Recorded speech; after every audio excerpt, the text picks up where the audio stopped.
پھر کیا ہوا؟ کہتا ہے کہ بعید نہیں میرا رب مجھے تیری جنت سے بہتر عطا فرما دے. وقت تو آدھی جانی چیز ہے، یہ تبدیلیاں تو بہت جلدی ہوتی رہتی ہیں. جو پورا چمکتا ہوا دن رات ہو جاتا ہے، وہاں دنیا کی یہ چمک دمک اور دولت مکمل اندھیرے میں کیوں نہیں بدل سکتی؟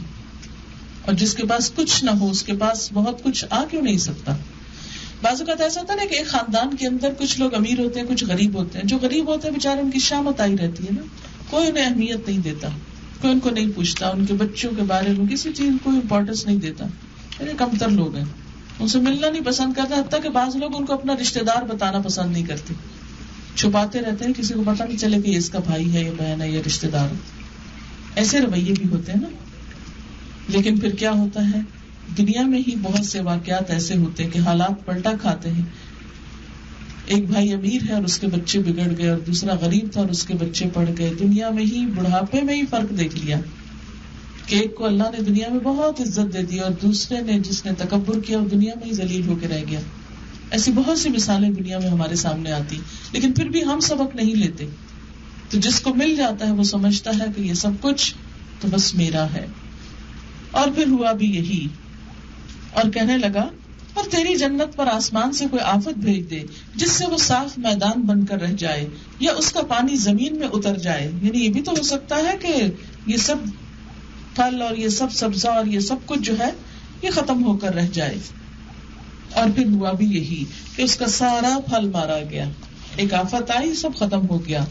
اور وہ اپنے انگوروں کے باغ کو چھتوں پہ الٹا پڑا دیکھ کر اپنی لگائی ہوئی لاگت پہ ہاتھ ملتا رہ گیا. یعنی جو اس میں سرمایہ لگایا بھی تھا اس باغ کو پروان چڑھانے میں، وہ بھی سارا مزہ، ایک ایک پودا کتنا قیمتی ہوتا ہے، وہ سب بھی مارا گیا. کہنے لگا کاش میں نے اپنے رب کے ساتھ کسی کو شریک نہ ٹھہرایا ہوتا. یہاں کس کو شریک ٹھہرا رہا تھا؟ وہ مال کو. یہ شرک مال کا شرک تھا، کیونکہ عام طور پہ ہم سمجھتے نہیں تو ہم تو کوئی شرک نہیں کرتے. شرک تو کرتے ہیں ہندو یا کوئی اور مذہب کے ماننے والے جو بتوں کو خدا مانتے ہیں، یا ان کے آگے ماتھا ٹیکتے ہیں یا ہاتھ پھیلاتے ہیں. ہم تو کوئی شرک نہیں کرتے. وہ غیر اللہ پہ توکل کرتے ہیں، توقع رکھتے ہیں، ہم تو اللہ پہ ہی رکھتے ہیں. لیکن ہم سب جانتے ہیں کہ دولت کے معاملے میں جب دولت ہمارے ہاتھ میں ہو تو کیسا نشہ ہوتا ہے، اور سارا توکل اسی پہ ہوتا ہے، اللہ پہ کم ہی ہوتا ہے. اللہ کی طرف دھیان کم ہی جاتا ہے، پھر سارا دھیان اسی کی طرف جاتا ہے، اور یہی چیز پھر انسان کے لیے نقصان دہ ہو جاتی ہے. فرمایا پھر اس وقت وہ کہنے لگا کاش میں نے اپنے رب کے ساتھ کسی کو شریک نہ ٹھہرایا ہوتا. نہ ہوا اللہ کو چھوڑ کر اس کے پاس کوئی جتھا کہ اس کی مدد کرتا، اور نہ کر سکا وہ آپ ہی اس آفت کا مقابلہ. اس وقت معلوم ہوا کہ کارسازی کا اختیار خدائے برحق ہی کے لیے ہے. انعام وہی بہتر ہے جو وہ بخشے، انجام وہی اچھا ہے جو وہ دکھائے. وَاضْرِبْ لَهُم مَثَلَ الْحَيَاةِ الدُّنْيَا، اور اے نبی صلی اللہ علیہ وسلم ان کے سامنے دنیا کی زندگی کی مثال بیان کیجیے. یہ دنیا کی زندگی کیا ہے؟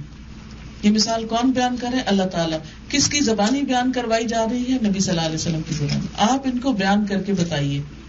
اس سے بھی کیا پتہ چلتا ہے کہ اللہ کی کتاب سے سبق حاصل کرنے کے لیے بیان ضروری ہے، صرف ریڈنگ کافی نہیں. یہ ایک جیتی جاگتی کتاب ہے، کنورسیشن کی طرح.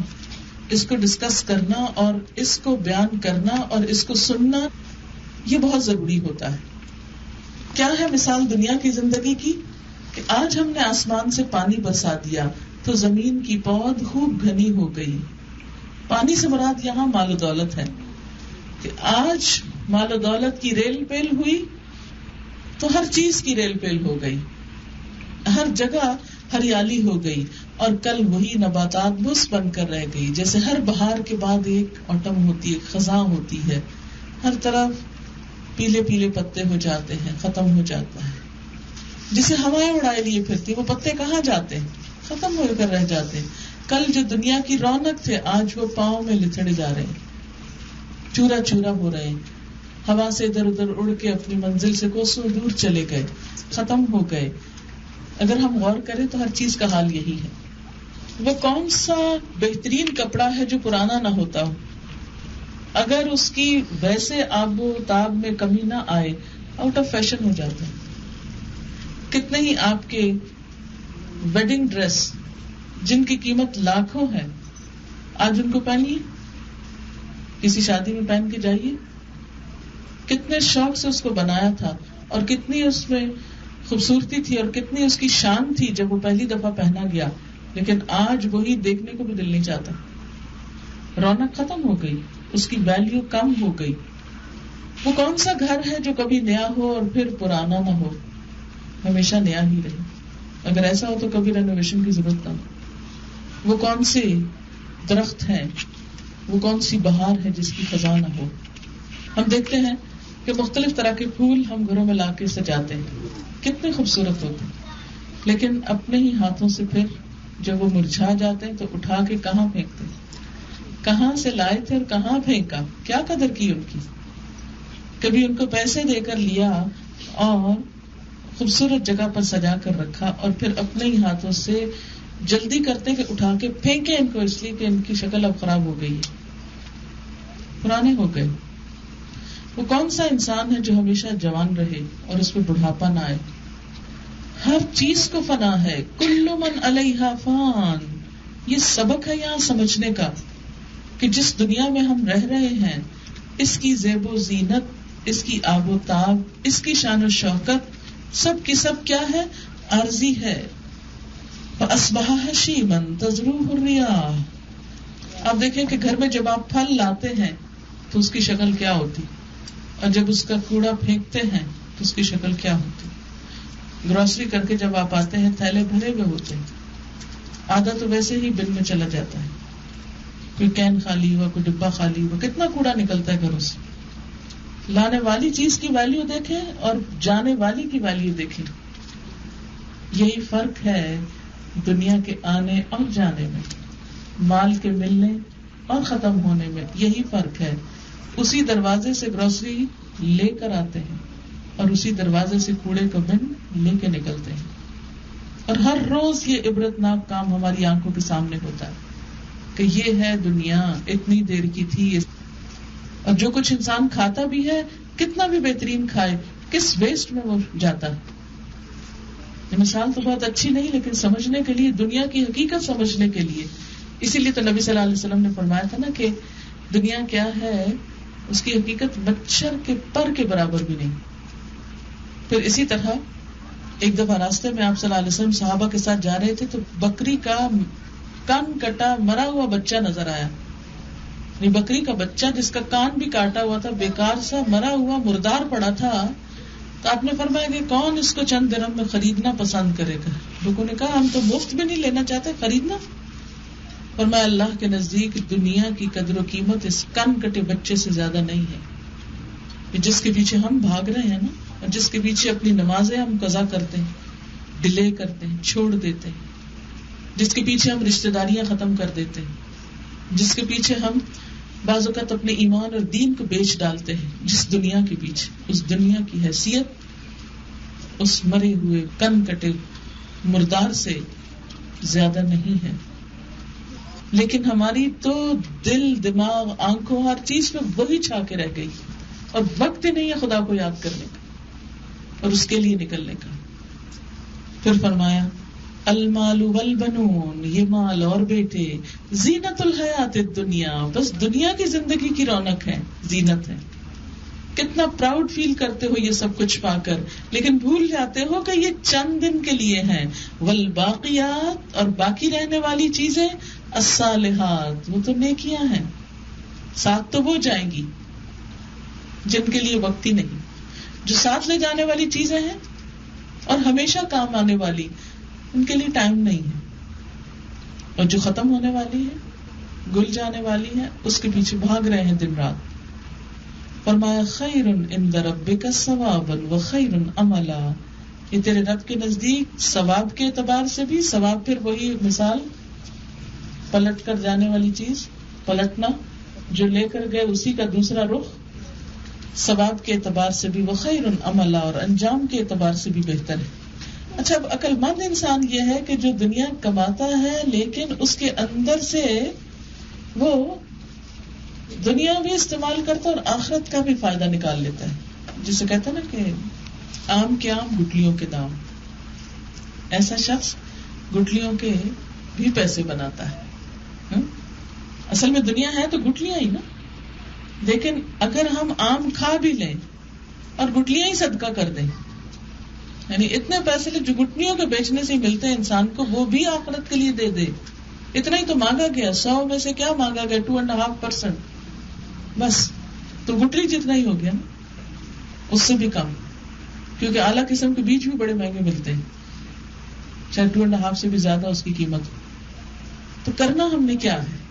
آیات کو پڑھانے کا مقصد یہ نہیں کہ آپ اپنی جاب چھوڑ دیں, اپنے کام چھوڑ دیں, اپنے گھروں کو ختم کر دیں, اور نہیں, یہ مقصد نہیں ہے. مقصد یہ ہے کہ ان چیزوں کے ہوتے ہوئے ان کی گٹلیوں کے دام بنائیں, دنیا کو استعمال کریں, لیکن اپنے رب کے لیے بھی وقت نکالیں. کام کریں لیکن نماز کے وقت میں نماز پڑھیں. مال جمع کریں لیکن اس میں سے زکوٰۃ نکالیں, اور صرف زکوٰۃ نہیں, وفی اموالہم حق للسائل والمحروم, ان کے مالوں میں حق ہے سوالی کا بھی اور محروم شخص کا بھی, ڈپرائیوڈ جن کے پاس نہیں ہے ان کا بھی. یعنی صرف فرض ہی کو نہیں ادا کرنا بلکہ نوافل کی طرف بھی توجہ کرنی. اور پھر اس کے بعد اولاد ہے, پڑھائے اس کو, دنیا قابل بنائے کہ آپ کو بھی کما کے کھلائے, لیکن ان کے اخلاق, ان کا ایمان, ان کا دین, اس کو صدقہ جاریہ بھی بنائے. بہرحال یہاں پر کیا بتایا گیا کہ والباقیات الصالحات, باقی رہنے والی چیزیں تو نیکیاں ہیں جن کا انجام اچھا ہے. پھر فرمایا فکر اس دن کی ہونی چاہیے جبکہ ہم پہاڑوں کو چلائیں گے اور تم زمین کو بالکل برہنہ پاؤ گے, اور ہم تمام انسانوں کو اس طرح گھیر کر جمع کریں گے کہ اگلوں پچھلوں میں سے ایک بھی نہ چھوٹے گا. سب کے سب آ جائیں گے اور سب کے سب تمہارے رب کے حضور صف در صف پیش کیے جائیں گے. لو دیکھ لو آ گئے نا تم ہمارے پاس, اسی طرح جیسا ہم نے تم کو پہلی بار پیدا کیا تھا. تم نے تو یہ سمجھا تھا کہ ہم نے تمہارے لیے کوئی وعدے کا وقت مقرر ہی نہیں کیا ہے, یعنی تم تو آخرت کو بھول کر زندگی بسر کرتے رہے. اور نامہ اعمال سامنے رکھ دیا جائے گا. اس وقت تم دیکھو گے کہ مجرم لوگ اپنی کتاب زندگی کے اندراجات سے ڈر رہے ہوں گے. پیپر جب سامنے آ جائے گا, نامہ اعمال جب سامنے آئے گا, اس وقت ہر ایک ڈر رہا ہوگا کہ اس میں سے نکلتا کیا ہے, کس کام کے لیے نیت اچھی تھی اور کتنا وہ سنت کے مطابق تھا اور کتنا وہ قبولیت والا تھا, وہ قبول کیے جانے کے لائق تھا. اور کہہ رہے ہوں گے کیا, یا ویلتنا, اے کاش کہ ہم کچھ کرتے.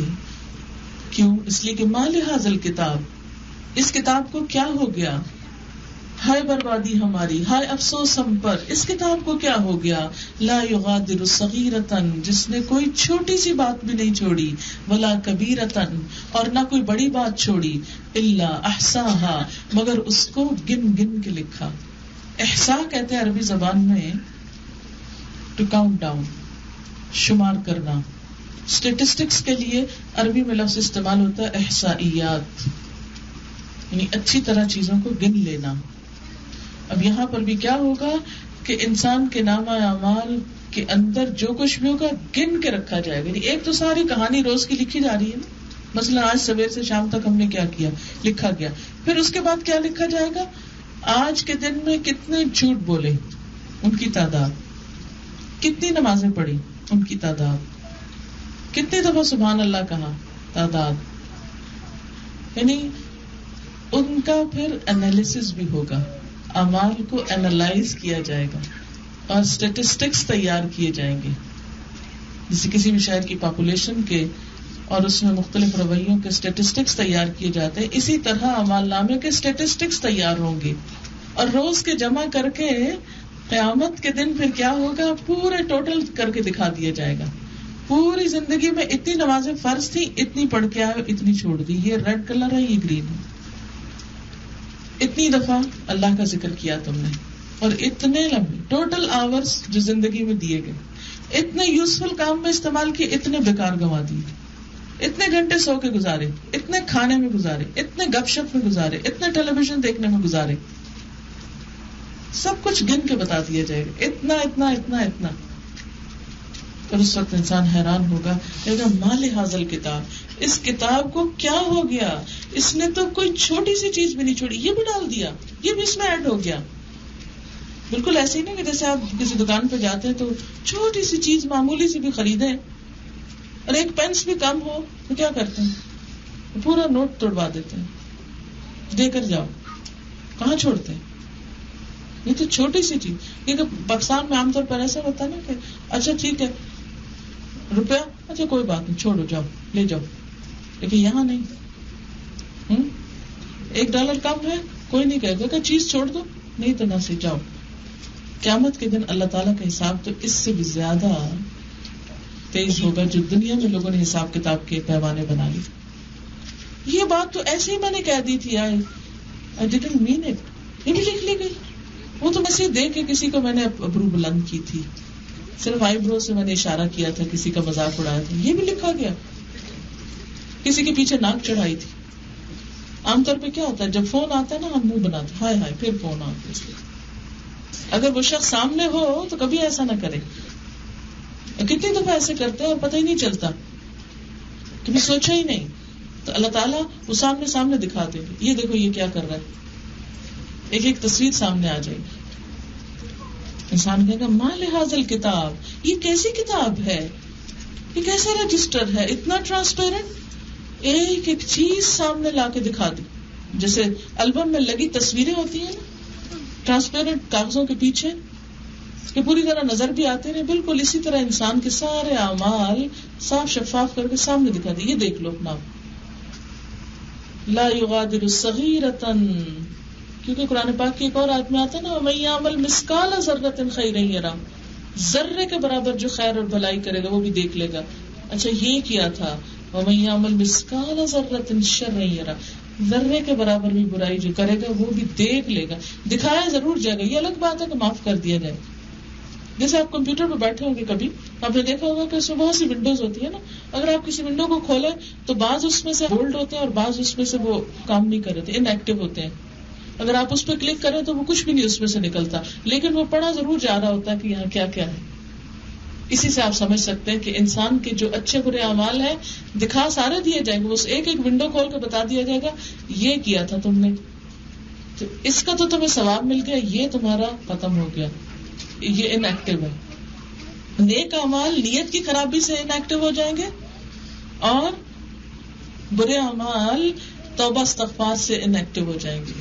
وہ ہوں گے صحیح وہاں لسٹ پر, باہر اس پہ لکھے ہوئے ہوں گے یہ کیا تھا اس نے, اتنی شراب پی تھی, اتنا زنا کیا تھا, اتنا فلانا فلانا فلانا. لیکن یہاں آ کے توبہ کر لی, اس لیے وہ ہے تو صحیح لسٹ میں تو ہے, لیکن اب اس کی سزا نہیں کی کہ اس نے توبہ کر کے پھر نیک عمل بہت کیے تھے, اس کی وجہ سے وہ مٹا دیے گئے. لیکن انسان دیکھے گا ضرور, اور جب دیکھے گا تو انسان سوچے گا ہائے مارا گیا, ہائے پکڑا گیا, اب نہیں بچتا, اب نہیں چھوٹ سکتا. اللہ تعالیٰ فرماتے ہیں وَوَجَدُوا مَا عَمِلُوا حَاضِرًا, جو انہوں نے عمل کیا ہوں گے حاضر پائیں گے, سامنے پائیں گے. وَجَدُوا مَا عَمِلُوا حَاضِرًا, حاضر, یہ لو یہ تھا یہ سب کچھ, کھولتے جاؤ دیکھتے جاؤ, پڑھو اپنی کتاب کو. وَلَا يَظْلِمُ رَبُّكَ أَحَدًا, اور تیرا رب کسی کے اوپر کوئی بھی ظلم نہ ڈھائے گا, ذرے کے برابر بھی ظلم نہ ہوگا. وَإِذْ قُلْنَا لِلْمَلَائِكَةِ اسْجُدُوا لِآدَمَ فَسَجَدُوا إِلَّا إِبْلِيسَ, جب ہم نے ملائکہ سے کہا کہ آدم کو سجدہ کرو, سب نے کر لیا, ابلیس نے نہیں کیا. کان من الجن, وہ جنوں میں سے تھا. بہت سے لوگ کہتے نہیں فرشتہ تھا, فرشتہ نہیں تھا, جن تھا. ففسق عن امر ربی, اس نے اپنے رب کے حکم کی نافرمانی کی. اللہ تعالیٰ فرماتے ہیں اس نافرمان کے ساتھ تم کیا کرتے ہو, افتتخذونہ وذریتہ اولیاء من دونی, اب کیا تم مجھے چھوڑ کر اس کو اور اس کی اولاد کو اپنا سرپرست بناتے, جو میرا نافرمان ہے تم اس کی بات مانتے ہو. اب یہاں شیطان کی اطاعت اور شیطان کے ساتھ تعلق رکھنے کو ریجیکٹ کیا جا رد کیا جا رہا ہے کہ اس کے پیچھے نہیں چلنا. کیوں نہیں چلنا؟ اس لیے کہ وہ اللہ کا نافرمان تھا. پیچھے بتا دیں گے نا کہ جو اللہ کا نافرمان ہو اس کی بات نہیں ماننی. فرمایا حالانکہ وہ تمہارے دشمن ہیں, شیطان اور اس کی ذریت تمہارے دشمن ہیں, بڑا ہی برا بدل ہے جسے ظالم لوگ اختیار کر رہے ہیں. کیا کہ اللہ کو چھوڑ کر شیطان کی بات مانتے ہیں, اللہ کا حکم نہیں مانتے, شیطان کا خیال اس پر راضی ہیں. میں نے آسمان و زمین پیدا کرتے وقت ان کو نہیں بلایا تھا اور نہ خود ان کی اپنی تخلیق میں انہیں شریک کیا تھا. میرا یہ کام نہیں کہ گمراہ کرنے والوں کو اپنا مددگار بنایا کروں. پھر کیا کریں گے یہ لوگ اس روز جبکہ ان کا رب ان سے کہے گا پکارو اب ان ہستیوں کو جنہیں تم میرا شریک سمجھ بیٹھے تھے. یہ ان کو پکاریں گے مگر وہ ان کی مدد کو نہ آئیں گے. یعنی دنیا میں انسان جن کے بھروسے پہ بیٹھا ہے کہ فلاں چھڑائے گا فلاں بچائے گا، قیامت کے دن جب انسان ان کو کہے گا آؤ مجھ کو چھڑاؤ، وہ نہیں مدد کو آئیں گے اور ہم ان کے درمیان ایک ہی ہلاکت کا گڑھا مشترک کر دیں گے. سارے مجرم اس روز آگ دیکھ لیں گے اور سمجھ لیں گے کہ اب انہیں اس میں گرنا ہے. تھوڑی سی گرمی نہیں آپ سے برداشت ہوگی نا، اسی سے محسوس کر لیں کہ مجرم اپنے اعمال نامے دیکھ کر ان کو پتا چل جائے گا کہ اب اسی میں جانا ہے اور وہ اس سے بچنے کے لیے کوئی جائے پناہ نہ پائیں گے. ہم نے اس قرآن میں ہر طریقے سے تمام کی تمام مثالیں لوگوں کے لیے بیان کر دی ہیں، لیکن انسان سب سے زیادہ جھگڑالو ہے. یعنی جب اسے کوئی بات سمجھائی جاتی ہے تو ماننے کی بجائے بحث شروع کر دیتا ہے، جھگڑا کرتا ہے کہ یہ تو بہت مشکل ہے، یہ تو ناقابل عمل ہے، یہ تو ہو نہیں سکتا. ان کے سامنے جب ہدایت آئی تو اسے ماننے اور اپنے رب کے حضور معافی چاہنے سے آخر ان کو کس چیز نے روک دیا؟ اس کے سوا اور کچھ نہیں کہ وہ منتظر ہے کہ ان کے ساتھ بھی وہی کچھ ہو جو پچھلی قوموں کے ساتھ ہو چکا، یا یہ کہ وہ عذاب کو سامنے آتے دیکھ لیں. یعنی اس بات کا انتظار ہے کہ عذاب آ جائے پھر مانیں گے، جب عذاب سامنے آ جائے گا پھر تو ماننا کچھ بھی فائدہ نہ دے گا. رسولوں کو ہم اس کام کے سوا اور کسی غرض سے نہیں بھیجتے کہ وہ بشارت اور تنبیہ کی خدمت انجام دیں، مگر کافروں کا حال یہ ہے کہ وہ باطل کے ہتھیار لے کر حق کو نیچا دکھانے کی کوشش کرتے ہیں اور انہوں نے میری آیات کو اور ان تنبیہات کو جو انہیں کی گئی مذاق بنا لیا. اور اس شخص سے بڑھ کر ظالم اور کون ہے جسے اس کے رب کی آیات سنا کر نصیحت کی جائے اور وہ ان سے منہ پھیر لے. یہاں ایک ظالم انسان کا نقشہ کھینچا جا رہا ہے، ایک ظالم انسان کی تصویر دکھائی جا رہی کہ سب سے بڑا ظالم وہ شخص ہے جسے اس کے رب کی آیات سنا کے نصیحت کی جائے. ایک تو ہوتا نا زبانی کلامی، اٹھو یہ کر لو، نماز پڑھ لو، وہ کر لو، وہ کر لو، اچھے کام ہم اپنے بچوں کو بھی ادھر ادھر سناتے دکھاتے بتاتے رہتے ہیں. اور ایک یہ ہے کہ واضح آیت سنا کر بتاتی ہے کہ رب کا حکم یہ ہے اور وہ اس سے منہ پھیر لے کہ ہوگا حکم ہم سے نہیں ہوتا، اور اس برے انجام کو بھول جائے جس کا سر و سامان اس نے اپنے لیے خود اپنے ہاتھوں کیا ہے. جن لوگوں نے یہ روش اختیار کی ہے ان کے دلوں پر ہم نے غلاف چڑھا دیے ہیں جو انہیں قرآن کی بات سمجھنے نہیں دیتے. یعنی یہ سزا ہوتی ہے کسی آیت یا حکم کو سن کر انکار کرنے کی کہ آئندہ کے لیے دل بند ہو جاتا ہے، دل سخت ہو جاتا ہے، دل کی سختی کی علامت ہوتی ہے. جب انسان اللہ تعالیٰ کی بات مان لیتا ہے نا، اللہ تعالیٰ اس کے لیے نیکی کا راستہ اور کھول دیتے اور کھل جاتا ہے. ایک نیکی دوسری نیکی کو جنم دیتی. جیسے ایک لکڑی کو آپ جلاتے ہیں نا تو وہ جلتی لکڑی کے ساتھ ایک اور رکھ دیتے تو وہ بھی جلنے لگتی.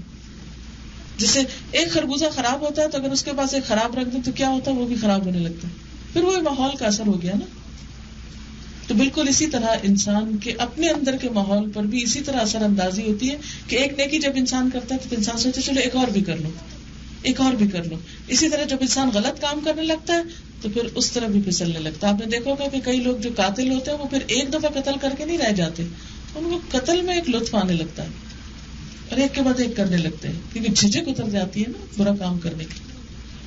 پہلی دفعہ کوئی جھوٹ بولے تو اس کو ڈر لگتا ہے، جب وہ خوف ختم ہو جاتا ہے تو پھر آئندہ کیا ہوتا ہے، آسان ہو جاتا ہے، جھوٹ پہ جھوٹ بولتے چلے جاتے ہیں.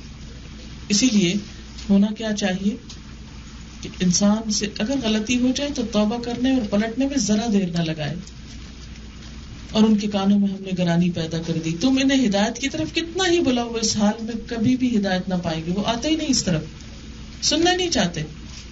تیرا رب بڑا درگزر کرنے والا اور رحیم ہے.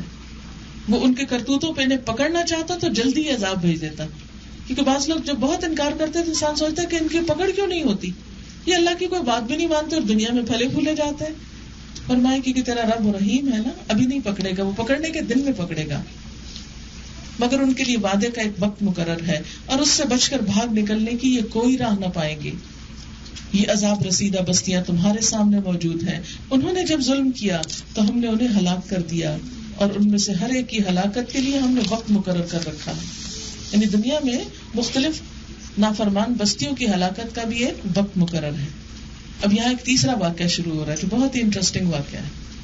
ذرا ان کو وہ قصہ سناؤ جو موسیٰ علیہ السلام کو پیش آیا تھا. یہ قصہ کب پیش آیا تھا؟ حدیث میں آتا ہے کہ ایک دفعہ موسیٰ علیہ السلام سے کسی نے سوال کیا کہ کیا آپ سے بڑا بھی کوئی عالم ہے؟ تو ان کا میں نہیں جانتا، میرے خیال میں نہیں. اس پر اللہ تعالیٰ نے ان کو کہا کہ نہیں. قرآن پاک میں آتا نا فوق کل ذی علم علیم، ہر علم والے کے اوپر ایک اور علم والا ہے. جیسے دولت کا تکبر برا ہے، ایسے علم کا تکبر بھی کبھی نہیں آنا چاہیے. نیور. کبھی بھی انسان کو اپنے آپ کو پرفیکٹ نہیں سمجھنا چاہیے. کتنا بھی سیکھ جائے کبھی نہیں سوچنا چاہیے کہ مجھے سب سے زیادہ آتا ہے، مجھے سب پتا. نہیں، انسان کو ہمیشہ اپنی کمزوری کا اعتراف کرتے رہنا چاہیے. مجھے سب نہیں پتا، مجھے نہیں معلوم. جو مجھ سے زیادہ بہتر جاننے والا اس سے معلوم کر لو، اور اس میں کبھی ہار نہیں ہونی چاہیے. بہرحال اللہ تعالیٰ نے موسیٰ علیہ السلام کو ایک زیادہ بڑے عالم سے ملوایا جو صرف ظاہر نہیں باطن کا علم بھی رکھنے والا تھا. وہ قصہ ان کو سناؤ جبکہ موسیٰ علیہ السلام نے اپنے خادم سے کہا تھا. خادم کون تھے؟ ان کا نام تھا یوشع بن نون، جو ان کے شاگرد تھے. وہ ساتھ چلے. کہنے لگے کہ میں اپنا سفر ختم نہ کروں گا جب تک کہ دونوں دریاؤں کے سنگم پہ نہ پہنچ جاؤں، کیونکہ وہاں اس استاد سے ملاقات ہونی تھی جنہیں خضر علیہ السلام کہا جاتا ہے. تو یہاں سے کیا پتا چلتا ہے کہ موسیٰ علیہ السلام کے ساتھ سفر میں کون تھا؟ ان کے شاگرد تھے جو ان کی خدمت بھی کر رہے تھے. کہنے لگے کہ میں اپنا سفر ختم نہ کروں گا. اس سے کیا پتا چلتا ہے کہ علم کے راستے میں ایک بڑا عزم اور ایک بڑی ہمت چاہیے، اور پھر مقرر جگہ پر پہنچنا جہاں جا کر وہ حاصل ہو سکے. کہ جب تک میں اپنی منزل کو نہیں پاتا میں چلتا ہی رہوں گا. ہم تھوڑا سا علم سیکھ کر مطمئن ہو کے بیٹھ جاتے ہیں. وہ سن لیا ایک دفعہ قرآن، پڑھ لیا، پتہ چل گیا، بس کافی، اور پھر کیا پڑھنا. نہیں، علم کا یہ سفر ساری زندگی جاری رہنا چاہیے. کہتے ورنہ میں ایک زمانہ دراز تک چلتا ہی رہوں گا، چلتا ہی رہوں گا، چلتا ہی رہوں گا. جب تک مجھے میرا ہدف نہیں ملے گا میں چلتا رہوں گا. بس جب وہ اس کے سنگم پر پہنچے تو اپنی مچھلی سے غافل ہو گئے. جاتے ہوئے انہوں نے اپنے ساتھ کھانے کے لیے مچھلی رکھ لی تھی، اور وہ نکل کر اس طرح دریا میں چلی گئی جیسے کوئی سرنگ لگی ہو. پتہ ہی نہیں چلا اور اچانک نکل کے بھاگ گئی. آگے جا کر موسیٰ علیہ السلام نے اپنے خادم سے کہا لاؤ ہمارا ناشتہ، آتنا غدانا، کھانا لاؤ، لقد لقینا من سفرنا ھذا نصبا، اس سفر سے تو ہم کو بہت تھکاوٹ ہو گئی، ابھی تو منزل نہیں ملی، کھانا لاؤ، کچھ کھا پی لیں، آرام کریں، پھر آگے چلیں گے. اس سے کیا پتا چلتا ہے کہ خواہ کوئی نبی ہو اس کو تھکاوٹ بھی ہوتی ہے، بھوک بھی لگتی ہے، کیونکہ وہ انسان بھی ہوتے ہیں، وہ فرشتے نہیں ہوتے، وہ انسان ہوتے ہیں، اسی لیے ان کو بھوک لگتی ہے. اور یہ کہنا کہ اس سفر سے ہم تھک گئے ہیں، چاہے وہ نیکی کے راستے کا سفر ہو، کوئی بری بات نہیں ہے اگر انسان اپنی تھکاوٹ کا اظہار کر دے یا اپنی بھوک کا اظہار کر دے.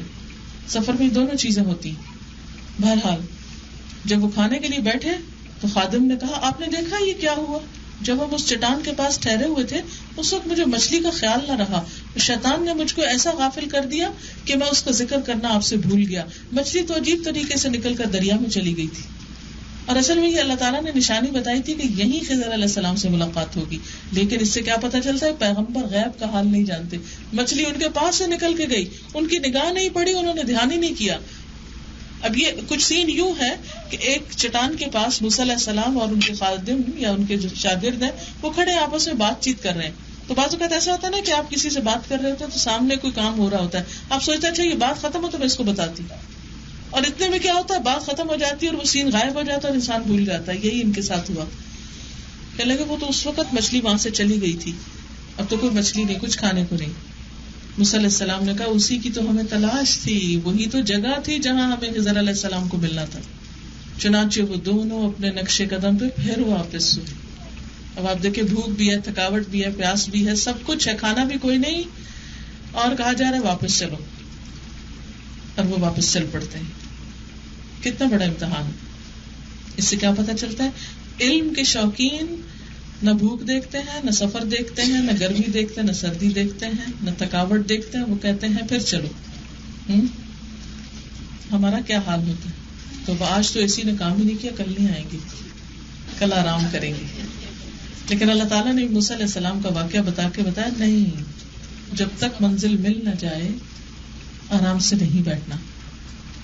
اب کیا ہوا، اسی حال میں واپس آتے ہیں. آپ نے دیکھا ہوگا کہ واپسی کا سفر بڑا مشکل ہوتا ہے، اس سینس میں کہ انسان اگر کہیں جانا ہو نا، بعض اوقات ہم کسی کے گھر جا رہے ہوتے ہیں، اگر 2 سڑکیں آگے چلے گئے تو پھر ہم کہتے ہیں اب واپس نہیں جایا جاتا، چلو گھر چلتے ہیں. جگہ مس ہوگی، چلو چلتے ہیں، بس چھوڑو رہنے دو، پیچھے نہیں جا سکتے. یہ بڑا سخت امتحان ہوتا ہے. لیکن بتایا یہ گیا کہ حق کے متلاشی، علم کے متلاشی کبھی ایسی چیزوں سے اکتاتے نہیں، تھکتے نہیں، پریشان نہیں ہوتے، وہ اپنا سفر جاری رکھتے ہیں. چنانچہ وہ دونوں اپنے نقش قدم پر پھر واپس ہوئے. وہاں انہوں نے ہمارے بندوں میں سے ایک بندے کو پایا جسے ہم نے اپنی رحمت سے نوازا تھا. یہ خضر علیہ السلام تھے، اور اپنی طرف سے ایک خاص علم عطا کیا تھا جو کتابوں میں نہیں لکھا ہوتا، جو عام بندوں کو نہیں پتا ہوتا، لیکن یہ اللہ تعالیٰ نے عطا کیا تھا. کوئی خود سے کلیم نہیں کر سکتا کہ میرے پاس ایسا علم ہے. موسیٰ علیہ السلام نے اس سے کہا کیا میں آپ کے ساتھ رہ سکتا ہوں؟ اس سے کیا پتا چلتا ہے کہ استاد کے ساتھ رہنے کے لیے اس سے اجازت لینی چاہیے. یہ علم کا ایک ادب ہے. کیا میں ایک سوال پوچھ سکتا ہوں؟ کیا میں یہ بات جان سکتا ہوں؟ ہم آج کے دور میں اس ادب سے خالی ہو گئے. ہم سمجھتے ہیں کہ استاد ایک مشین ہے، جس وقت بٹن پریس کرے اسی وقت اس کو ڈرنک نکال دینا چاہیے. موسیٰ علیہ السلام نے اس سے کہا کیا میں آپ کے ساتھ رہ سکتا ہوں؟ حالانکہ موسیٰ علیہ السلام کوئی چھوٹے سے بچے نہیں ہیں، کون ہے؟ پیغمبر ہیں، خود سکھانے والے، خود استاد ہیں، لیکن اپنے استاد کی عزت کر رہے ہیں تاکہ آپ مجھے بھی اس دانش کی تعلیم دیں جو آپ کو سکھائی گئی ہے. علم کے لیے عاجزی ضروری ہے، خوشامد چاہیے. اس نے جواب دیا آپ میرے ساتھ صبر نہیں کر سکتے، کیونکہ علم کا راستہ صبر کا راستہ ہے، اور جس چیز کی آپ کو خبر نہ ہو آخر آپ اس پہ صبر کر بھی کیسے سکتے ہیں.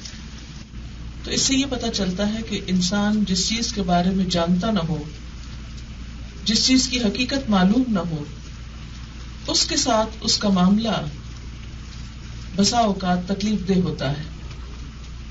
قال موسیٰ علیہ السلام نے کہا ستجدنی انشاء اللہ صابرا، ان قریب آپ مجھے اگر اللہ نے چاہا تو صابر پائیں گے. ولا اعصی لک امرا، اور میں آپ کے حکم کی نافرمانی نہ کروں گا، آپ کی بات مانوں گا. اس سے یہ پتہ چلتا ہے کہ علم کے لیے 2 بنیادی خصوصیات انسان کے اندر ہونی چاہیے. نمبر 1 صبر، اور نمبر 2 استاد کا ادب اور اس کی بات ماننا. علم کا راستہ ہر راستے سے زیادہ تکلیف دہ ہوتا ہے اور صبر کا مطالبہ کرتا ہے. علم انسان کے اندر اسی طرح آہستہ آہستہ جذب ہوتا ہے جیسے پانی زمین کے اندر آہستہ آہستہ جذب ہوتا ہے. اگر آپ ضرورت سے زائد پانی کسی کچی زمین پر ڈال دیں تو بھی کیچڑ ہو جائے گا، لیکن جذب اپنی رفتار ہی کے ساتھ ہوگا. کچھ زمینیں اچھی ہوتی ہیں، وہ جلد پانی جذب کر لیتی ہیں، لیکن جو زمین جتنی سخت ہو اتنا آہستہ آہستہ پانی کو اپنے اندر جذب کرتی ہے. جس شخص کے اندر صلاحیت کم ہو وہ اسی اعتبار سے تھوڑا تھوڑا علم کو لیتا ہے. جیسے ایک بیج سے ایک دن میں پورا درخت نہیں نکل سکتا، اسی طرح کوئی شخص ایک ہی دن میں عالم نہیں بن سکتا. کوئی شخص ایک دن میں بہت مالدار تو ہو سکتا ہے، مثلا اچانک کسی کے نام کی کوئی لاٹری نکل آئے اور ایک ہی دن میں وہ ملینئر ہو جائے، ایسا ہو سکتا ہے. لیکن چاہے ملینز ہی کوئی خرچ کیوں نہ کر دے، ایک دن میں کوئی عالم نہیں بن سکتا. علم کی دولت ایسی دولت ہے جس کے لیے زندگی لگانی پڑتی ہے. اسی لیے انسان کو علم حاصل کرنے میں کبھی بھی بے صبرا پن نہیں کرنا چاہیے. آہستہ آہستہ تھوڑا تھوڑا کر کے سیکھتے چلے جانا چاہیے. سیکھنے کے لیے دوسری اہم شرط یہ ہوتی ہے کہ انسان استاد کی بات کا انکار نہ کرے. اگر بظاہر وقتی طور پر اس کی کوئی بات ناگوار بھی لگے، کوئی بات مشکل بھی لگے تو اس پر بھی صبر کرے. اگر کوئی شخص استاد کی کسی ڈانٹ کو یا کسی سختی کو یا تلخی کو برداشت نہ کر کے علم کا راستہ چھوڑ دے تو اس میں استاد کا کچھ بھی نقصان نہیں ہوا کرتا، انسان کا اپنا ہی نقصان ہوتا ہے. بہرحال ان دو شرائط کے ساتھ خضر علیہ السلام نے ان کو داخلہ دے دیا. قال فإن اتبعتنی، پھر ایک تیسری بات بھی کہی کہ اگر آپ میرے ساتھ چلیں گے فلا تسألنی عن شیء، تو بیچ میں سوال نہیں کریں گے، کسی چیز کے بارے میں پوچھیں گے نہیں. حتی احدث لک منہ ذکرا، یہاں تک کہ میں آپ سے خود ہی اس بات کا ذکر نہ کر دوں. انہوں نے اس بات کو مان لیا. فانطلقا، تو دونوں چل دیے. استاد شاگرد دونوں اب ایک سفر پر روانہ ہوتے ہیں. اس موقع پر ہم دیکھتے ہیں کہ صحیح بخاری میں ایک حدیث آتی ہے کہ جب موسیٰ علیہ السلام اور خضر علیہ السلام دونوں کشتی پر بیٹھے تو وہاں پر ایک چڑیا آئی اور کشتی کے کنارے پہ بیٹھ کے سمندر کے اندر سے اس نے ایک چونچ بھر پانی لیا اور پھر اڑ گئی. اس پر خضر علیہ السلام نے کہا کہ مخلوق کا علم اللہ تعالیٰ کے علم کے مقابلے میں بس اتنا ہی ہے جتنا سمندر کے مقابلے میں اس چڑیا کی چونچ کا پانی. پوری دنیا کے لوگوں کے پاس جتنا بھی علم ہے بڑے سے بڑا، وہ اللہ تعالیٰ کے علم کے مقابلے میں ایک قطرے جتنا بھی نہیں، اتنا تھوڑا ہے. لیکن افسوس یہ ہے کہ جب ہم اللہ تعالیٰ کی کوئی بات ماننے لگتے ہیں تو 100 حجتیں کرتے ہیں کہ یہ حکم ہم کو دیا کیوں گیا ہے. ہاں کسی سائنٹسٹ کی طرف سے آئے، کسی کم علم انسان، یعنی بظاہر ہمارے نزدیک بہت بڑے علم، لیکن اللہ کے مقابلے میں کم علم انسان کی طرف سے کوئی چیز آئے تو ہم زیادہ فخر اور خوشی کے ساتھ اس کو مان لیتے ہیں، جبکہ اللہ تعالیٰ کے حکم کو مانتے وقت ہمیں جھجک ہوتی ہے اور بار بار ہم اس پر کوشچن کرتے ہیں اور بسا اوقات اس کو معمولی حکم سمجھ کر چھوڑ دیتے ہیں اور اس کے مقابلے میں دوسروں کی بات کو زیادہ امپورٹنس دیتے ہیں. یہ دراصل ناسمجھی کی بات ہے. بہرحال دونوں کشتی پہ سوار ہوتے ہیں. حتی اذا رکبا فی السفینۃ، جب وہ کشتی پہ سوار ہو گئے، خرقہا، خضر علیہ السلام نے اس کشتی کو پھاڑ دیا، اس کے اندر سوراخ کر دیا. قال اخرقتہا، موسیٰ علیہ السلام بول پڑے تم نے اس کشتی کو پھاڑ دیا، لتغرق اہلہا، کہ تو اس کے مالکوں کو یا اس کے رہنے والوں کو غرق کر دے، اس سے تو کشتی میں پانی بھر جائے گا اور سب کے سب ڈوب جائیں گے. لقد جئت شیئا امرا، آپ نے تو ایک بڑی سخت حرکت کر ڈالی. قال الم اقل انک لن تستطیع معی صبرا، خضر علیہ السلام نے کہا میں نے تم سے کہا نہ تھا کہ تم میرے ساتھ صبر نہیں کر سکتے. قال لا تؤاخذنی، انہیں فوراً احساس ہو جاتا ہے، کہتے ہیں آپ میرا مواخذہ نہ کیجیے، مجھے پکڑیے نہیں، مجھے معاف کر دیجیے. بما نسیت، کیونکہ میں بھول گیا، میں نے وعدہ کیا تھا کہ میں کچھ نہیں پوچھوں گا اور کوئی انٹرفیرنس نہیں کروں گا، لیکن میں بھول گیا. ولا ترہقنی من امری عسرا، میرے معاملے میں آپ ذرا سختی سے کام نہ لیں. یعنی ایک شاگرد استاد سے یہ کہہ سکتا ہے کہ آپ میرے ساتھ نرمی کر دیں، آسانی کر دیں. فانطلقا، اس پر وہ خاموش ہو گئے اور پھر دونوں چل دیے. حتی اذا لقیا غلاما، یہاں تک کہ ایک لڑکے کو پایا. فقتلہ، خضر علیہ السلام نے اسے قتل کر ڈالا. موسیٰ علیہ السلام پھر چپ نہ رہ سکے. قالا، بولے اقتلت نفسا زکیۃ بغیر نفس، آپ نے ایک معصوم جان کو بے وجہ میں قتل کر دیا، بغیر کسی بدلے کے قتل کر دیا. لقد جئت شیئا نکرا، آپ نے تو ایک بہت ہی سخت بات کر دی، آپ نے تو ایک بہت ہی برا کام کر دیا. خضر علیہ السلام بولے قال الم اقل لک انک لن تستطیع معی صبرا، میں نے تم سے کہا نہ تھا کہ تم میرے ساتھ صبر نہیں کر سکتے. قال، اس پر موسیٰ علیہ السلام نے کہا ان سألتک عن شیء بعدہا، اگر اس کے بعد میں نے آپ سے کسی چیز کے بارے میں سوال کیا، فلا تصاحبنی، تو آپ مجھے اپنے ساتھ نہ رکھیے، پھر بے شک آپ مجھے ساتھ نہ رکھیں. قد بلغت من لدنی عذرا، آپ کو میری طرف سے عذر مل گیا نا، میں نے ایکسکیوز کر لیا نا. فانطلقا، اس پہ وہ راضی ہو گئے، پھر دونوں چل دیے. حتی اذا اتیا، یہاں تک کہ وہ دونوں آئے. اہل قریۃ، ایک بستی والوں کے پاس. استطعما اہلہا، تو اس کے رہنے والوں سے کھانا مانگا، کیونکہ اس زمانے میں ہوٹلز وغیرہ تو تھے نہیں، لہٰذا مسافر لوگ جس بستی میں جاتے وہاں کے رہنے والوں سے ہی لے کر کھاتے. فابوا، انہوں نے انکار کر دیا. کھلانے سے، ان یضیفوہما کہ وہ ان دونوں کی مہمانی کریں. فوجد فیہا جدارا تو وہاں انہوں نے ایک دیوار پائی، یرید ان ینقض جو گرنا چاہتی تھی، فاقامہ خضر علیہ السلام نے اس کو سیدھا کھڑا کر دیا، دوبارہ بنا دیا. بستی والوں نے کھانا نہیں کھلایا لیکن انہوں نے انہی کی دیوار کو تعمیر کر دیا. قال لو شئت لاتخذت علیہ اجرا، موسیٰ علیہ السلام نے مشورہ دیا اگر آپ چاہتے تو اس پر اجر لے سکتے تھے، اس کا صلہ یا اس کا معاوضہ لے سکتے تھے. قال ھذا فراق بینی و بینک، کیونکہ اس مشورے کی بھی اجازت نہیں تھی، بیچ میں بولنے کی اجازت نہیں تھی، لیکن وہ حالات کچھ ایسے ہو رہے تھے کہ وہ بولے بغیر رہ نہیں پا رہے تھے. قال ھذا فراق بینی و بینک، کہا اب میری اور تیری جدائی کا وقت آ گیا، بس اس کے بعد تم میرے ساتھ نہیں رہ سکتے. حضور صلی اللہ علیہ وسلم اس موقع پہ فرماتے ہیں کہ اللہ تعالیٰ موسیٰ علیہ السلام پر رحم کرے، اگر وہ صبر کرتے تو ہمیں کچھ اور باتیں سیکھنے کا موقع مل جاتا. سأنبئک، لیکن خضر علیہ السلام کہتے میں آپ کو بتاتا ہوں بتأویل، تعویل یا حقیقت، ما لم تستطع علیہ صبرا، ان باتوں کی جن پہ تم صبر نہیں کر سکے.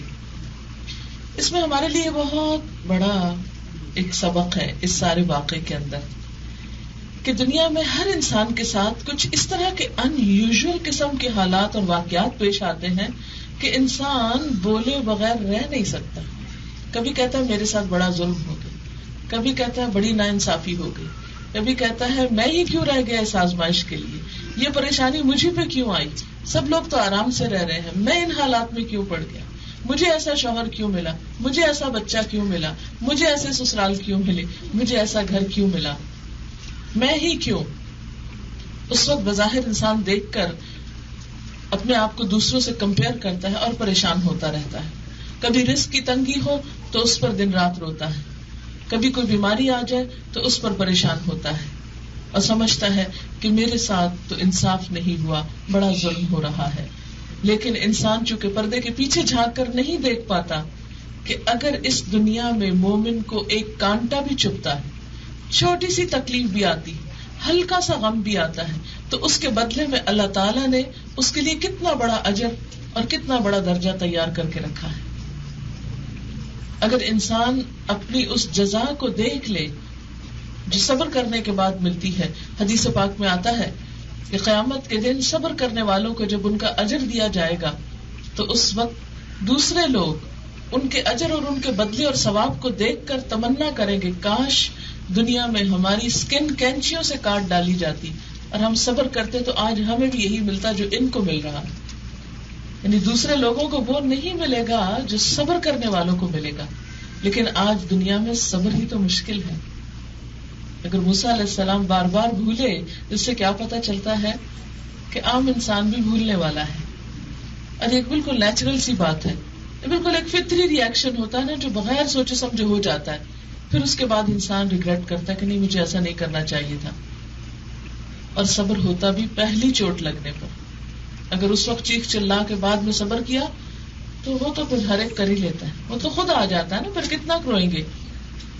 لیکن اصل صبر کیا ہے کہ جب مصیبت یا تکلیف یا غیر یقینی اور جن چیزوں پر انسان کا دل نہ مانے وہ حالات سامنے آئے تو اس وقت انسان کڑوا گھونٹ بھر کے ان کو ایکسپٹ کر لے.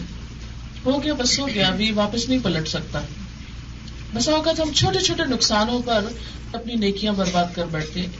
بچے سے کوئی چھوٹا سا نقصان ہو گیا، اس کو ایسی سی باتیں سنائیں گے کہ سارے عمل برباد کر لیں گے. مثلا کسی بچے سے گلاس ٹوٹ گیا، چھوٹی چھوٹی غلطیاں بچوں سے ہوتی رہتی.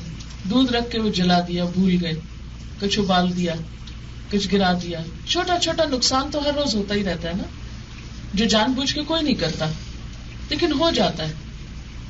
لیکن ہم دیکھتے ہیں کہ ان چیزوں کو ایکسپٹ نہ کرنے کی وجہ سے، یعنی یہ نہیں کہ انسان کے ہاں ہوتا چلا جائے، نہیں، آئندہ سے وہ دروازہ بند کر دے، وہ سوراخ بند کر دے جہاں سے کوئی نقصان دہ چیز آتی، وہ غلطی دوبارہ نہ دہرائے. لیکن جو ہو گئی وہ پلٹائی نہیں جا سکتی، ٹوٹا ہوا گلاس جوڑا نہیں جا سکتا. اگر آپ اس وقت 10 باتیں بھی کریں گے تو اعمال نامے میں لکھ لی جائیں گی اور نقصان ہی نقصان ہے، اس کا فائدہ کوئی نہیں. لیکن ایک مرتبہ انسان تھوڑی سی بہادری کے ساتھ کہ بس میں نے مان لیا، ایکسپٹ کر لیا، ختم، اب میں نہیں بولوں گی، ہو گیا جو ہونا تھا، سو بٹ اب کیا ہو سکتا، کچھ نہیں ہو سکتا. یہی چیز انسان کے لیے اجر کا سبب بن جاتی. اسی وقت لکھ لیا جاتا ہے کہ اس نقصان کے بس اس شخص کے صبر پر اتنا اور اتنا اجر. اور جو واویلا مچاتا ہے، روتا دھوتا ہے، چیختا چلاتا ہے، اللہ تعالیٰ سے ناراض ہوتا ہے، شکوے کرتا ہے، بدگمانی کرتا ہے، تو اس کو بھی ملتا تو کچھ بھی نہیں نا، اجر بھی نہیں ملتا، اور وہ جو چیز گئی وہ بھی گئی، حاصل کچھ نہیں ہوتا. اور یہ تو اللہ تعالیٰ کا وعدہ ہے، وَلَنَبْلُوَنَّكُمْ بِشَيْءٍ مِّنَ الْخَوْفِ وَالْجُوعِ وَنَقْصٍ مِّنَ الْأَمْوَالِ وَالْأَنفُسِ وَالثَّمَرَاتِ وَبَشِّرِ الصَّابِرِينَ الَّذِينَ إِذَا أَصَابَتْهُمْ مُصِيبَةٌ قَالُوا إِنَّا لِلَّهِ وَإِنَّا إِلَيْهِ رَاجِعُونَ. ہم ضرور آزمائش کریں گے تمہاری، ضرور امتحان لیں گے تمہارا، ساتھ کسی بھی چیز کے، من الخوف، خوف میں سے، والجوع، اور بھوک میں سے، ونقص من الاموال، مال کی کمی، والانفس، جانوں کی کمی، والثمرات، اور پھلوں کی کمی. ہر انسان کی زندگی میں کسی نہ کسی جگہ نقصان کا وقت ضرور آتا ہے، ہر انسان کا امتحان ہوتا ہے، اور اس سے کوئی بھی مبرہ نہیں. اب دیکھیے کہ نبی صلی اللہ علیہ وسلم کو کون سی ایسی تکلیف ہے جو نہیں پہنچی، اپنے رشتہ داروں کی طرف سے بھی پہنچی، دشمنوں کی طرف سے بھی پہنچی، اہل وطن کی طرف سے بھی پہنچی، غیروں کی طرف سے بھی پہنچی، بچوں کی طرف سے بھی پہنچی، بیوی کی طرف سے بھی پہنچی. ہر محاذ پر آپ ستائے گئے، لیکن ان سب موقعوں پر آپ نے صبر کا ایک خوبصورت نمونہ اپنے پیچھے چھوڑا، جو دراصل ہمیں سکھانے کے لیے تھا. اسی لیے آپ کہتے ہیں نا کہ اگر کسی کو اپنی کوئی تکلیف، دکھ، پریشان کرے تو وہ میری مصیبت کو یاد کر لے. اللہ کے رسول صلی اللہ علیہ وسلم کی تکلیفوں کو یاد کر لیا جائے کہ اگر اللہ کے محبوب کو اتنا آزمایا جا رہا ہے، اتنا ستایا جا رہا ہے، تو باقی لوگوں کی تو بات ہی کیا ہے. بہرحال اب ہوا کیا، خضر علیہ السلام ان کو سارے واقعات کی توجیہ بتاتے ہیں. اما السفینہ، تو وہ جو کشتی تھی نا، فکانت لمساکین، وہ کچھ مسکینوں کی تھی، یعملون فی البحر، وہ سمندر میں کام کرتے تھے، یعنی ان کا پیشہ کاروبار کیا تھا، سمندر میں کمائی کا ذریعہ تھا. فاردت ان اعیبھا، میں نے چاہا کہ میں اس کو عیبدار کر دوں. وکان وراءہم ملک، کیونکہ ان کے پیچھے ایک بادشاہ تھا، یاخذ کل سفینۃ غصبا، جو ظالمانہ طور پر ہر ایک کی کشتی لے رہا تھا. شاید اس کو کوئی فوجی مہم درکار تھی، وہ ہر ایک کی کشتی چھین رہا تھا. تو میں نے چاہا کہ اس کو تھوڑا بہت عیب لگا دوں تاکہ وہ سمجھے کہ بیکار چیز ہے اور اسے چھوڑ دے. بعض اوقات ایسا ہوتا ہے نا کہ ہماری کوئی چیز نقصان ہو جاتی ہے، یا کہیں سے کوئی اس کو ایسی چیز لگ جاتی ہے تو ہم کہتے ہیں ہائے نئی چیز تھی، بج لگ گئی، جس پنجابی میں کہتے ہیں، یعنی عیبدار ہو گئی. اب اس کا تو دکھ جاتا ہی نہیں. مثلا کوئی کپڑا ہے تھوڑا سا جل گیا تو بس وہ جلن تو دل میں لگا لیتے ہیں نا، داغ جلا گیا، اب واپس تو نہیں آ سکتا. پتا بسا اوقات ایسے وقت پہ ایسا نقصان ہوتا ہے کہ انسان سوچ ہی نہیں سکتا. میں یہاں آ رہی تھی اور میرے آنے کے تھوڑی دیر پہلے یہ میں گاؤن استری کروا رہی تھی کسی سے، اس نے عین استری سامنے رکھی اور یہاں سے جل گیا. اور باقی یہ میرے دونوں گاؤن کراچی تھے، ایک ہی پہن کے میں آ رہی تھی. اب میں کیا کروں، کسی کا مجھے کپڑا پورا نہیں آتا، ایک الگ مصیبت. اس وقت میں نے کہا میرا ایسا امتحان اب ہوا، اللہ تعالیٰ دیکھ رہے ہیں اب یہ کیا بولتی ہے، لوگوں کو تو بڑی بڑی نصیحتیں کرتی ہے. میں نے کہا اللہ تعالیٰ کچھ بھی نہیں کہوں گی. اسی وقت میں نے کراچی فون کیا، رات کے 10 بجے تھے، 12 بجے کی فلائٹ سے جو انٹرنیشنل فلائٹ تھی لندن جا رہی تھی، اس پہ انہوں نے 2 گاؤن ڈال کے لفافے میں بک کرائے، اور انہوں نے کہا کہ رسک ہے، کبھی وہ نیچے اتارتے ہیں اور کبھی پیکٹ سیدھا ہی لے جاتے ہیں، اب آپ کی قسمت ملنا ہو تو مل جائے گا، نہیں تو ایسے ہی جائے گی. میں نے کہا کوئی بات نہیں، اس طرح کر کے آگے سے ٹک لگا لوں گی اور چلی رہوں گی، وقت گزر جائے گا. لیکن اس کے ساتھ ہی کیا ہوا، مجھے ایک اور بات یاد آئے گی کہ میرے امریکن ایئر لائن کے بونس کارڈ پڑے ہوئے تھے، وہ بھی کراچی میں تھے، مجھے وہ بھی ساتھ یاد ہے. میں نے کہا اس میں وہ بھی ڈال کے بھیج دوں، اور اس پیکٹ میں وہ بھی آ گئے. اور وہ میں نے راستے میں ہر جگہ دکھایا، وہ میرے پلس پوائنٹس جو ہیں وہ جمع ہو گئے. میں نے کہا اللہ تعالیٰ یہ حکمت تھی، ایک گاؤن جلا کے یہ پوائنٹس دینے تھے. لیکن جب گاؤن جلا اس وقت تو یاد ہی نہیں تھا کچھ. پھر ایک دم دماغ نے تیزی سے کام کیا، اچھا کوئی اور چیز تو نہیں رہتی، سوچ اچھا یہ. حیران ہو گئی. میں نے کہا اچھا ویسے تو میں نے نہ گاؤن منگوانا تھا نہ وہ کارڈ آنے تھے، وہ سب ضائع ہو جاتی نا مائلج.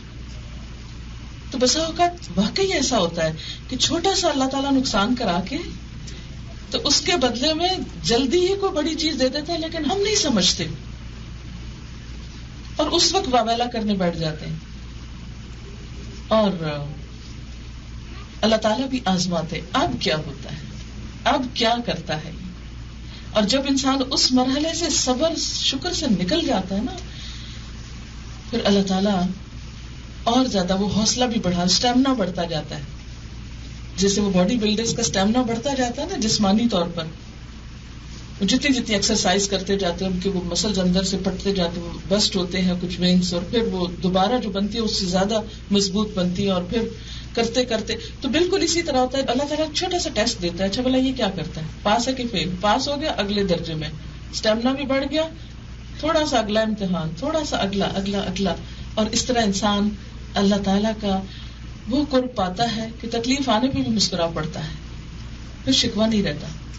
اچھا اللہ تعالیٰ تیری طرف سے آئی نا, میں نے مان لی, میں نے ایکسپٹ کر لی, تو جس حال میں رکھے میں راضی.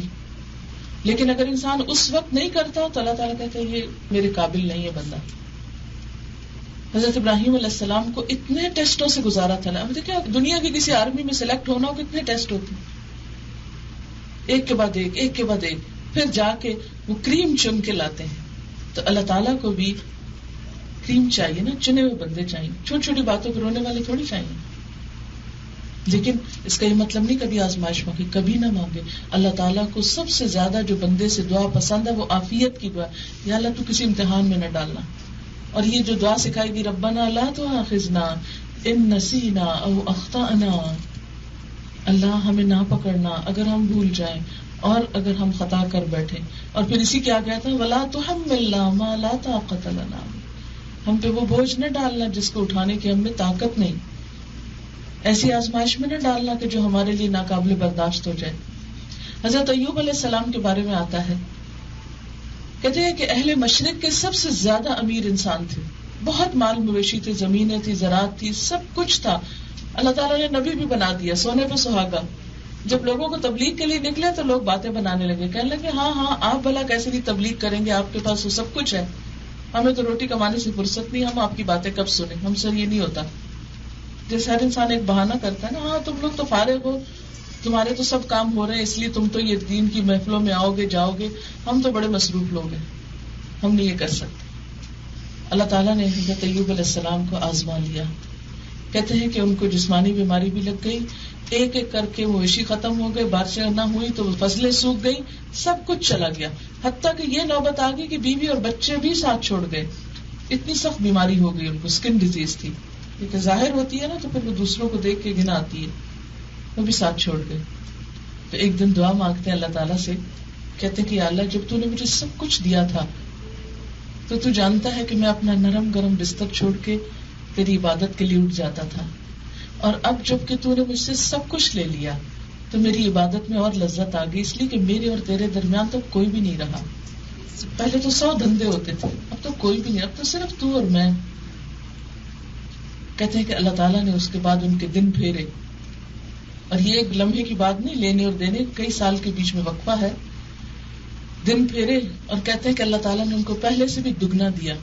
بائبل کی روایت میں آتا ہے کہ ان کے اوپر سونے کے پتنگوں کی بارش ہوئی, جیسے ہمارے پھولوں کی بارش کرتے ہیں نا, ایسے اللہ تعالیٰ نے برسایا ان پر اوپر سے رزق, اور اسی لیے ان کا صبر جو ہے وہ مشہور ہو گیا. ہمیشہ اللہ تعالیٰ سے عافیت مانگتے رہنا چاہیے, لیکن اگر کوئی چیز ناگوار, ناپسندیدہ, نہ چاہتے ہوئے زندگی میں آ جائے, جو ایکسپٹ نہ ہو رہی ہو, جو ہضم نہ ہو رہی ہو, جو سویلو نہ کی جا رہی ہو, تو بس پھر ایکسپٹ کر لیں کہ بس اللہ تعالیٰ یہی چاہتے, اس میں خیر ہے کوئی, پھر اپنے دماغ کو اس پہ لگا دیں اس میں خیر کیا ہے اور کہاں سے خیر ہے. اور آپ دیکھیں گے کہ کہیں نہ کہیں سے خیر نکلے گی, آئے گی خیر. یہ ہو نہیں سکتا کہ ہو نہ, کیونکہ ہر چیز کے 2 رخ ہوتے ہیں, ہم صرف ظاہری اچھے رخ کو دیکھتے ہیں اور پیچھے والے کو نہیں. بہرحال اب اس کے بعد انہوں نے بتایا کہ اما الغلام, اور یہ جو بچہ تھا, فکانا ابواہ مؤمنین, اس کے ماں باپ بڑے مومن لوگ تھے, دونوں مومن تھے, نیک لوگ تھے.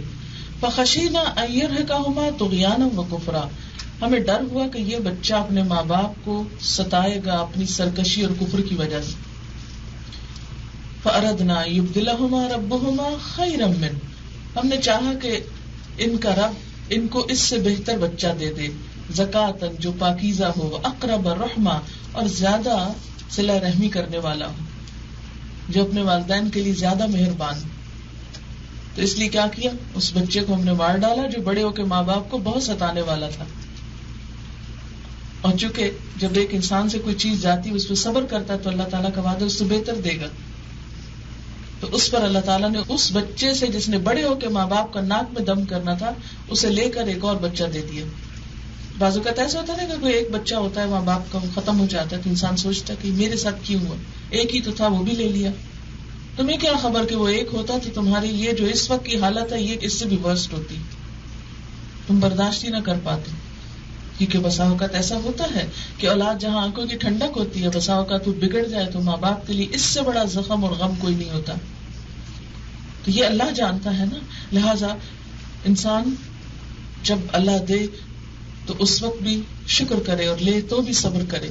اس پر حضرت ام سلام کا واقعہ یاد آتا ہے کہ جن کا بیٹا جو تھا 10-11 سال کا بیمار تھا کہ شوہر باہر گئے واپس آئے, پوچھا بچے کا کیا حال ہے. بچہ فوت ہو چکا تھا لیکن شوہر کو نہیں بتایا انہوں نے, بچے کو ڈھانپ دیا, کہا پہلے سے بہتر ہے. شوہر کی تھکاوٹ اتری, کھلایا پلایا سب کچھ. پھر پوچھنے لگی کہ بتاؤ کہ اگر کوئی کسی کے پاس اپنی کو امانت رکھے اور جب وہ واپس لینے آیا تو کس طرح دینی چاہیے, خوشی سے دینی چاہیے ناراضگی سے؟ کہیں نہیں, بالکل جس کی چیز وہ خوشی سے لے واپس, ہم کون ہوتے ہیں.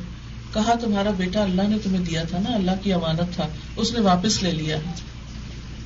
ایک عورت اپنے شوہر سے کہہ رہی ہے واپس لے لیا اللہ نے, امانت تھی نا تمہارے پاس, اپنا تو نہیں تھا, اس کا دیا ہوا تھا, اس نے لے لیا. تب کوئی ناراضگی نہیں, کوئی ناراضگی نہیں. ان کے شوہر نے یہ واقعہ حضور صلی اللہ علیہ وسلم کو سنایا. حضور صلی اللہ علیہ وسلم نے ان کے لیے دعا کی اور پھر آئندہ جو بچہ پیدا ہوا اس کی نسل اتنی پھلی پھولی اور وہ اس صبر کا نتیجہ تھا اور آپ صلی اللہ علیہ وسلم کی اس دعا کا جو ان کے اس بہترین عمل پر تھی. اور یہ بھی ایک عورت کا کردار ہے.